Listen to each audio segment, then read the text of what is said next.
how I broke the story of the Olympic snub, that the USA Basketball was not going to be putting Caitlin Clark, the biggest name in the history of the sport. Finalized the women's team for the Paris Olympics, and a name not on there, surprisingly to many, Caitlin Clark. Social media, of course, had a lot to say. The league was foundering, and then Caitlin Clark came along, or the league was developing an audience and gaining momentum. Theories, her coach even said if she had been chosen, the chances are she wouldn't have played enough to make her fans happy. What if I told you the WNBA was completely unprepared for Caitlin Clark? From international fans flying into sold-out games requiring bigger arenas, here's what the league didn't see coming and how it's causing drama both on and off the court. Stick around, because we're breaking down Christine Brennan's #1 best-selling book that reveals everything they got wrong about Clark's rookie season. Before we move on, I'd like to ask you a small favor. If you appreciate this content, please take a second to like this video and subscribe to the channel. Over 98% of you watch the videos without subscribing. It costs you nothing, but it makes a huge difference to us. So did you click the subscribe button? Great. Thank you so much. Now back to the video. Caitlin Clark has completely redefined expectations for what a rookie can do in the WNBA. And think about this. International fans booking flights just to catch her games, arenas bursting at capacity, ticket demand forcing teams to scramble for bigger venues. It all happened practically overnight. When the Mystics had to relocate a game to a larger space to accommodate the crowds, it wasn't just an operational adjustment. It was proof that the league didn't see any of this coming. And of course, with Caitlin Clark, they're moving to the big arenas because they want to have 20,000 fans, not 4,200. But the WNBA wasn't just unprepared, they were blindsided. And that wasn't the only misstep. On the court, officials struggled to protect her from increasingly aggressive plays. Opponents, frustrated by her domination, escalated with intense fouls that went unchecked, leading to moments where her safety was in question. That's not just bad optics, it's a problem for a player generating this level of buzz.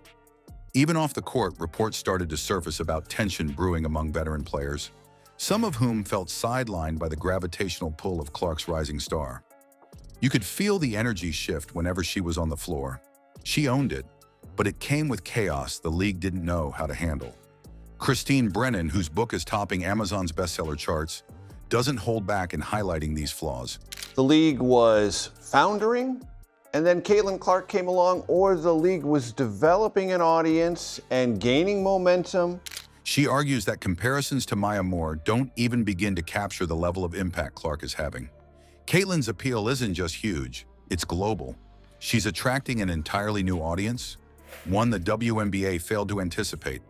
A perfect example? Ryan Brewer's economic model projects her value to be over $1 billion in terms of what she could bring to sports businesses.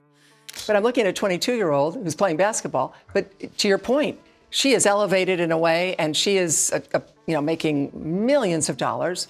Yet her WNBA salary is just $76,000 a year. Contrast that with her $40 million in annual endorsements, and it's clear the league is lagging far behind where it should be. Instead of stepping up, the WNBA seemingly froze. Obviously, this ability, she's shooting shots left and right. She's on the driveway, she's doing whatever, loves to play, loves to shoot, loves to practice, and is encouraged to do that nonstop. There wasn't a real marketing strategy to capture her momentum. According to the book, they underestimated not only her game, but her draw across demographics. And that brings us to their next major blunder. How an international spotlight could have elevated her even further, yet they dropped the ball completely. How? Let's talk about the Olympic snub. Caitlin Clark not making the 2024 Olympic roster might be the biggest misstep in recent memory for USA Basketball. How I broke the story of the Olympic snub, that the USA Basketball was not going to be putting Caitlin Clark, the biggest name in the history of the sport. And it's not just about leaving out a star player. It's about an opportunity the WNBA desperately needed, one that could have elevated the league on an international stage. Here's the thing. Clark wasn't just a top rookie. She had already proven she was driving an entirely new level of interest in women's basketball. And leaving her off the Olympic team? Let's just say the backlash wasn't quiet. The controversy really took off when Dawn Staley admitted during an NBC interview that Caitlin was in high consideration for the roster. Finalized the women's team for the Paris Olympics, and a name not on there, surprisingly to many, Caitlin Clark. Social media, of course, had a lot to say. Here's the kicker. Staley said they'd do things differently if given the chance. That's not exactly the kind of thing people want to hear after the fact. And it showed just how badly this decision cost the league. Clark wasn't just a player the world wanted to see. She was someone who brought electricity wherever she went. Imagine the buzz if Team USA had her headlining their roster. Instead, they moved forward without her. Theories, her coach even said if she had been chosen, the chances are she wouldn't have played enough to make her fans happy. Whether she deserved to be or not, she is in terms of the fan interest and the appeal. They were not going to put her on the Olympic team. So I broke that story. And it's a decision still haunting them. Let's talk numbers. When Caitlin Clark is on the court, people show up. Fans have flown in from places as far as Hawaii and Mexico just to watch her play. During her rookie season, her games with the Indiana Fever were pulling a massive 1.81 million viewers on average. Now compare that to when she was sidelined by an injury. The viewership dropped to 847,000. That's a jaw-dropping 53% decline. If that's what she means to WNBA fans in one league season, imagine the attention she could have brought to Team USA globally. Christine Brennan breaks it down in her book, pointing out how badly the WNBA underestimated her reach. And the Olympic snub wasn't just a mistake, it showed a larger issue.